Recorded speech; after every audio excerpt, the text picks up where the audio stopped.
Welcome into the Friday MLB odds checker video. We're breaking down tonight's card, couple stats, trends going on in the MLB landscape. I'm Drew Martin, joined each and every Friday by John Laghezza at FTN Bets, host of the Court Stats podcast. John, happy Friday to you. Happy to be on with you, buddy. Yes, Freaky Friday, full slate. Drew, really happy to see you. And man, the feedback that I got from our show last week was awesome. I think some of my friends might like you more than they like me, but that's another story for another day. Really good to see you, man. Let's make some dough. We did well last week. We could do it again. Dude, I think my friends like you more than they like me as well. So it's likewise, bud. Yeah, last show was a great one, man. A lot of good information as well, which we're going to do again on today's show. First, starting off with the pick side here, John. We were talking a little bit before we started on tonight's card. I mean, it is a large card. Spent a lot of time going over this. I know you did as well. You were talking about Baltimore, John Means on the hill. We got Colorado, John Gray on the hill. You're kind of liking the Johns, it sounds like. Yeah, there's right off the bat, you're kind of centering a few really good points. And again, that's what happens, people, when you talk to very smart professionals. So first things first is it's a large card. Let's be selective. Right, the same way we're looking for hitters to choose their pitch. There's no reason to overextend today.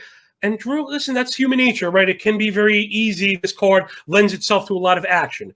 So let's be selective. And again, I'm staying within myself, and I'm looking for the things we always look for. I want the pitching edge, and I want a positive price, right? People, favorites this year are getting slayed, something we might get back to. We'll circle back to probably later on. But yeah, on that board, give me the O's. I mean, it's funny. The Orioles kind of habitually carry that bad team bias, right? That's something that people do. Generally, they bet against names. They're not always as interested in the stats and what's going on. And we got my buddy John Means. Man, I want to say John means business, but I feel like everybody has made that joke true. So let's just talk about how he's been. Let's just talk about how he's been this year. All right, so far this year, he's really looked like an ace. 30 innings pitched, 1.5 ERA, the whip below 9, and the OPS at 500. I mean, I had to check that one twice just off the page. 25% K, which we really like, to only 8% walk. The 8% walk is kind of in the middle. However, Drew, I do kind of take it a little further. When you look at the rest of the strikeout profile, he's a 30% CSW, that's cold strikes plus whiffs, and a better than 13% swinging strike rate. So that's all the stuff you really like to see. One more thing we may talk about, he's a fly ball pitcher, but this year, that's been good. The ball seems to be coming off the bat at a higher exit velocity. However, we're not seeing the damage that we're seeing because the raise in the seams is increasing the drag. There's been less carry. So we're hearing the barrel, and we see it on the stat page, but it's not going over the fence, and it's kind of taking me off of overs, maybe something else that we'll get to. So I think there's a pretty good pairing here. I think Means definitely has the pitching edge over, Mike Fears. He hasn't gone yet this year, Drew. So to me, this definitely smells like the public kind of chasing the name on the jersey. The A's also, that offense really not looking so great right now. Again, I'm coming from Wall Street, having a trading background, and I think time frames are the true indication for trends, right? We can't just look at the season, because if you look at the season, the A's are really good. But if I zoom in on the last 7 days, which is like 250 plate appearances, the batting average is below 200. The K rate is over 27%, the CSW over 30, the hard hit rate lowest in the league at 32%. So I think, there I built a nice little case for us, hopefully, where, again, we have a pitching edge, we have a nice price. The Oriole bullpen's been good. You might have been able to get this one for 9 innings. So, man, depending on the line, Drew, you may even get like the alternate run line, something I like to point people to. You and I spoke off air about underdogs and pricing. So yeah, give me the Orioles tonight. I think it's just bias. I think we have the edge. Yeah, and John, you bring up a lot of great points. I mean, the Baltimore bullpen, you'll start to see, teams with playing, I guess, better bullpen type pitchers, and they start covering spreads a little bit more. That's kind of a theme in MLB. You want to be betting on the teams, at least for the full game, that have the better bullpen. Yeah. And you bring up John Means in terms of the fly ball. The change in the ball is huge. But I'll add on top of that, John, how about the fact that it's in Oakland, where fly balls go to die at night, West Coast, Pitchers Park? I think that foul territory. Yeah, a lot of foul territory. Good point, man. Yeah. So I think a lot is pointing here towards the Baltimore side. I mean, Oakland on the other side, what fears the South Florida product, by the way. He's had his kind of shining moments in MLB, but he's not a guy, type of pitcher that's going to go get a ton of strikeouts. He's going to Now, kind of can I cut you off? contact. Yeah, I know you're not talking about the no hitter. You're talking about that mustache, right? That's the accomplishment that we're talking about. The person who was confident enough in themselves to leave the house with that question mark thing, right? I mean, I figured that's what you were talking about. Well, any guy that will rock a mustache, I'm a fan of. I'm rooting for, unless I'm betting against him, John. Yeah, of course. Me too. Side note: my dad's a mustache guy for life, so I'm there.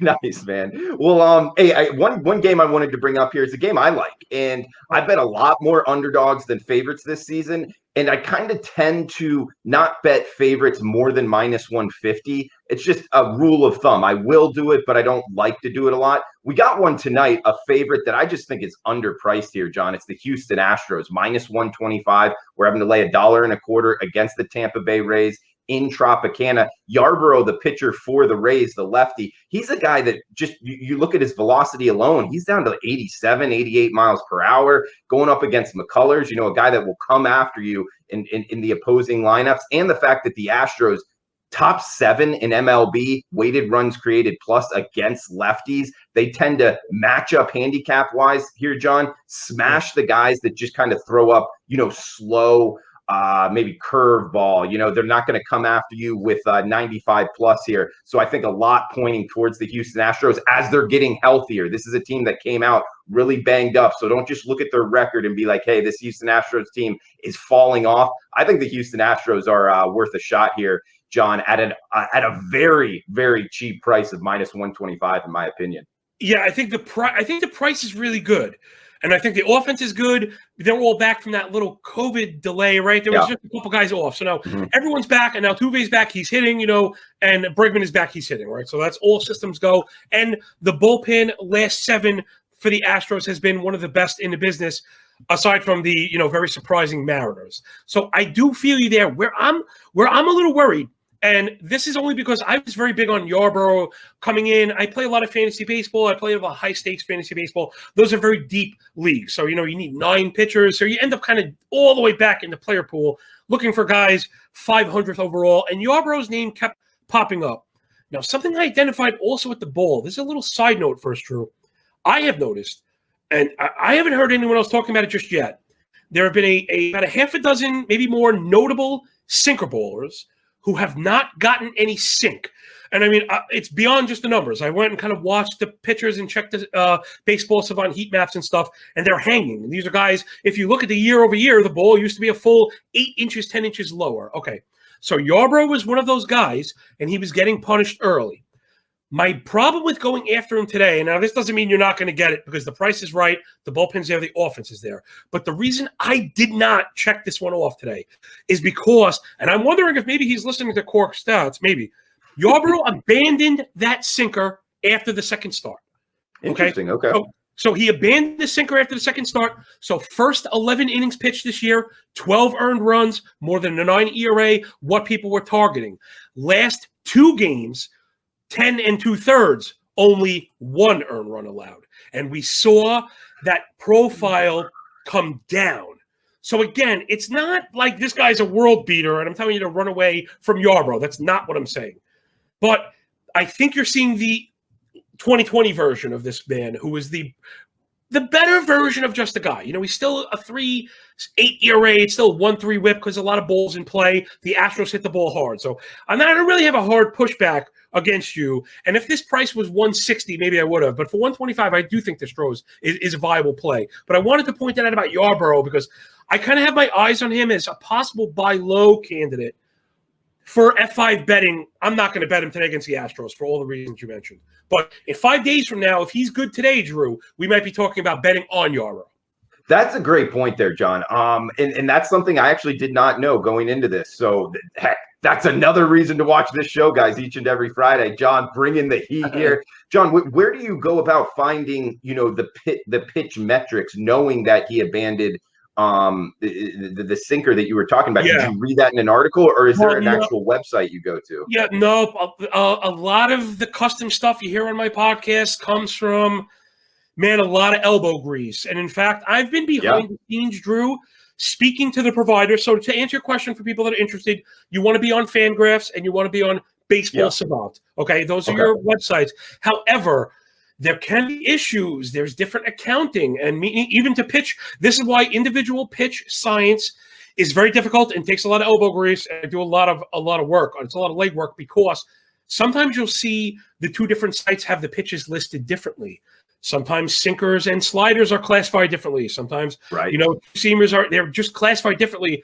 I like Baseball Savant, and the only reason is this: when it comes to pitching, we're talking about. So if you need stats, I like Fangraphs. If you need finesse, you have to go to Savant. And the reason this is true, they go to the pitcher themselves and ask them, what was this? What was that? And the pitcher will tell them, this was a slider, this is a curve, this is a split finger. Then they take all the spin metrics and classify.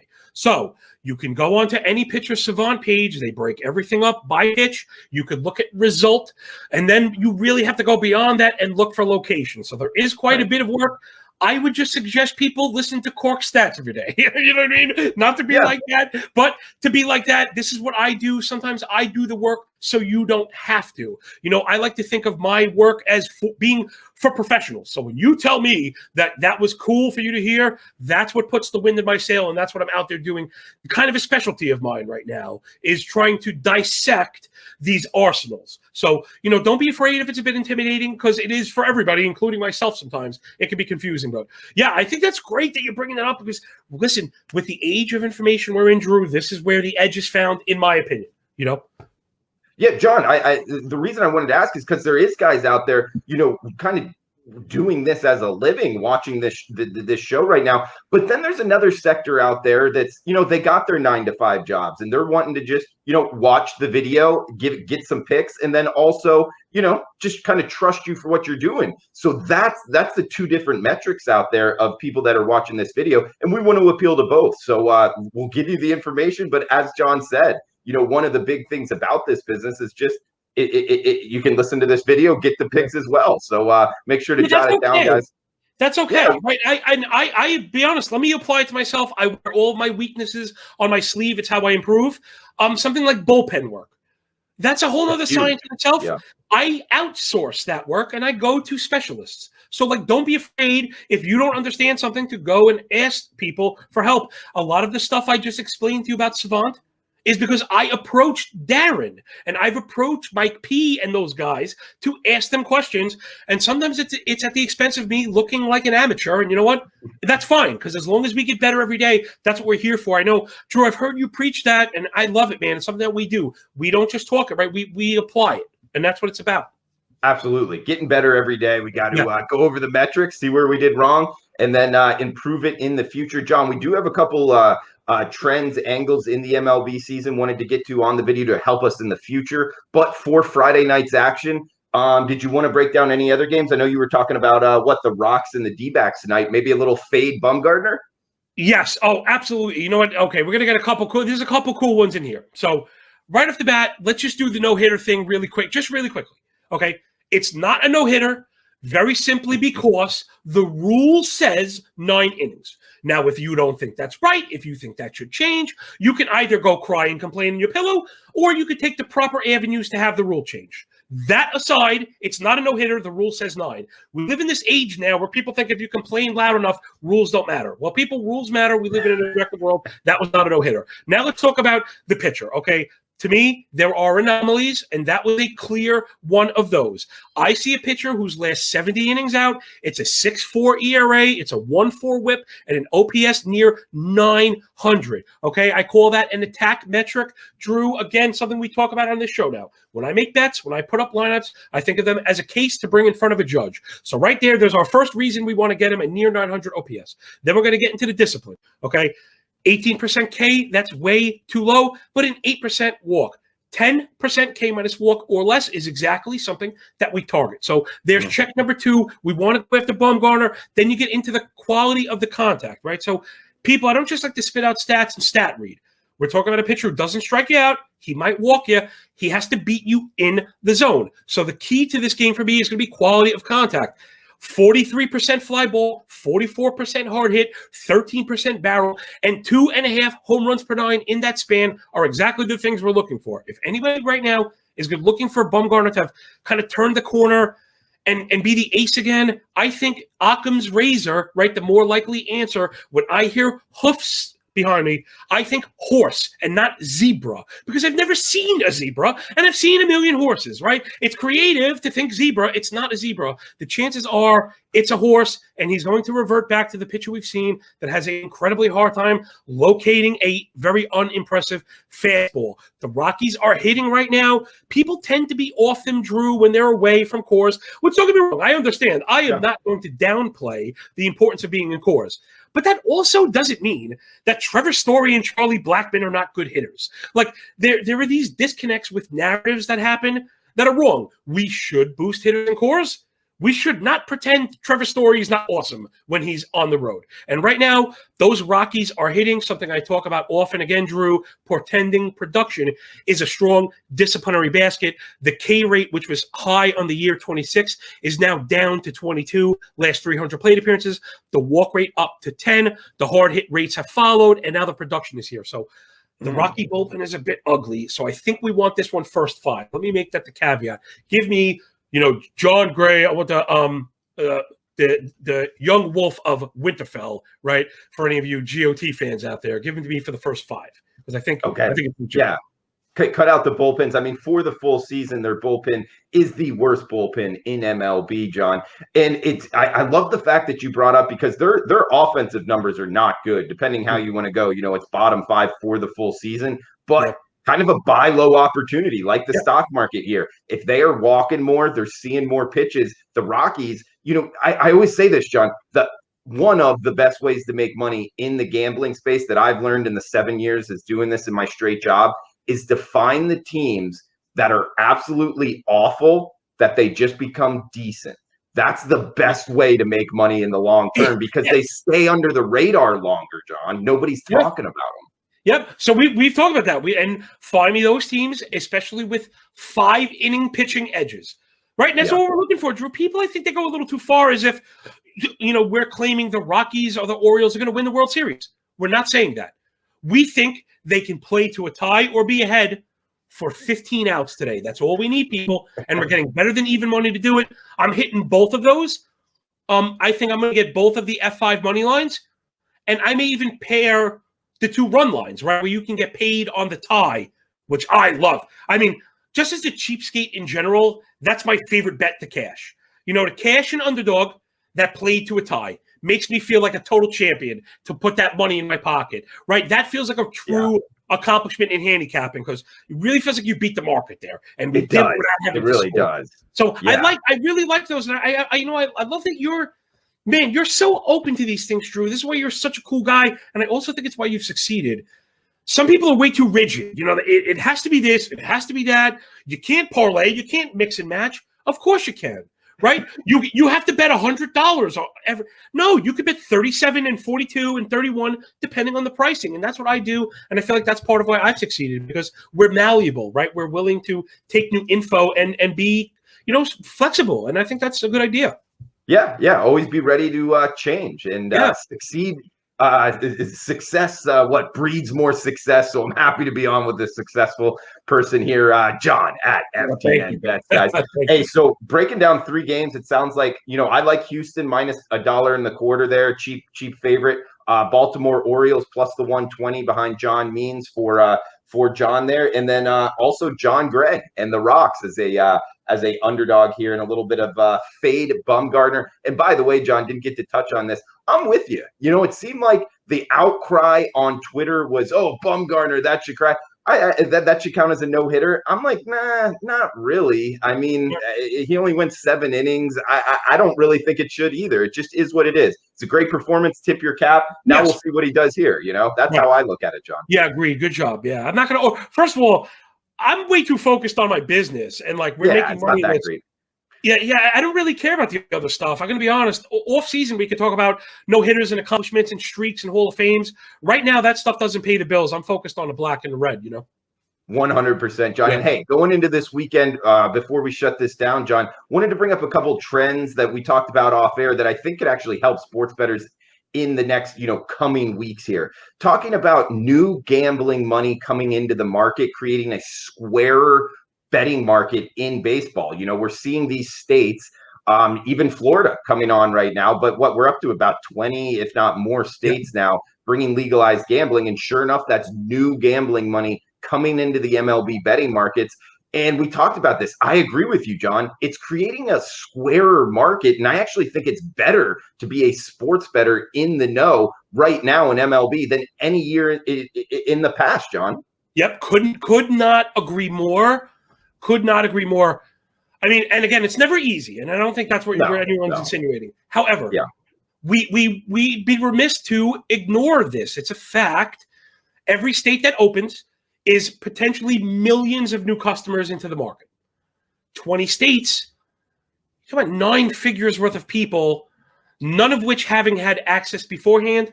And I think we could assume, given we already know 99% of sports bettors fail, probably closer, 99% of that 99% of the newbies are going to fail, Right. So the money comes in, and again, it is going to be square. People are going to be betting favorites. They're going to be paying juice, and they're going to be chasing overs. Those are the three.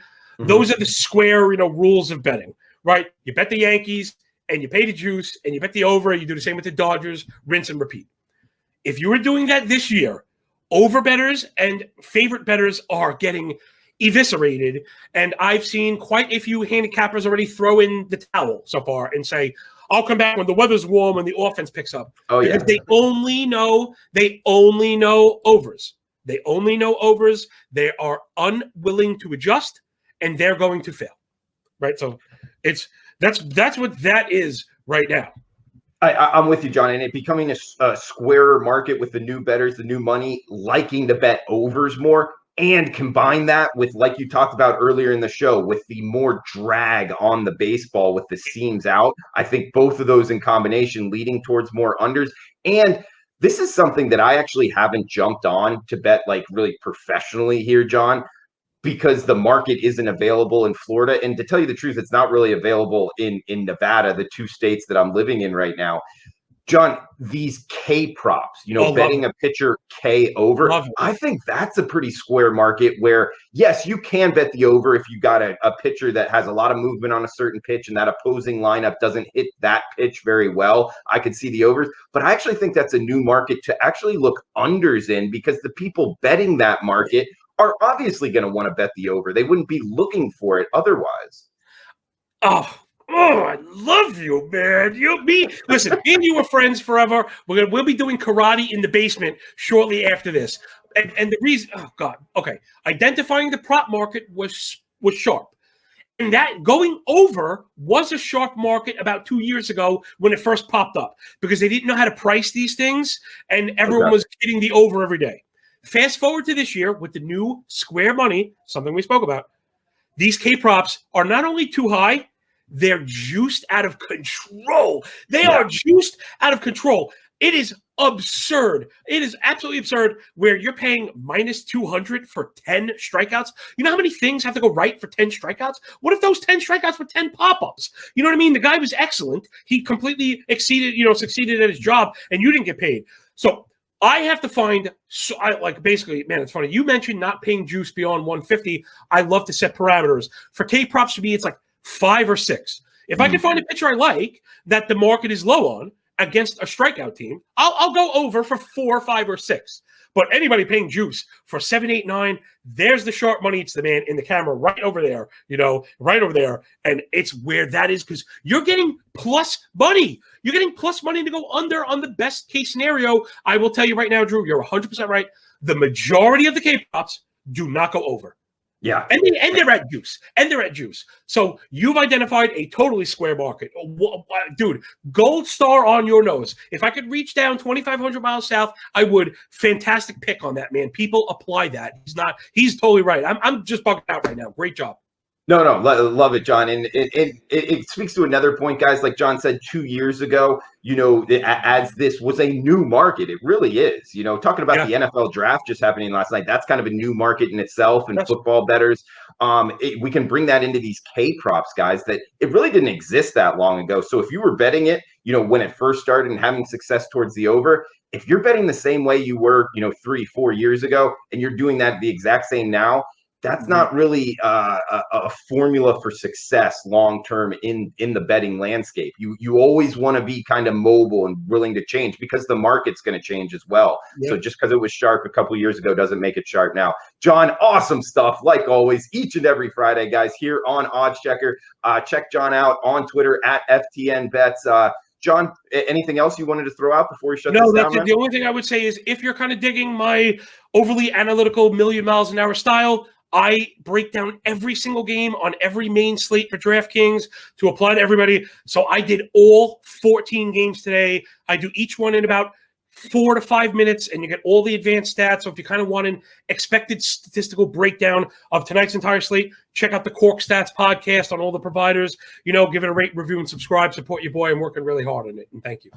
Cork Stats Podcast at FTN Bets on Twitter. Guys, follow me on Twitter at Drew Martin Bets. A lot of MLB gambling info as well. Odds Checker, bringing the heat as well, putting out a lot of MLB betting info. Always checking the odds there, guys. Odds Checker, get the best of the number. Very important part of this business. So if you're liking the content, please smash the like button. Feel free to leave a comment below. For John, I'm Drew. We'll be back next Friday, guys. Have a fun weekend. Best of luck with your bets.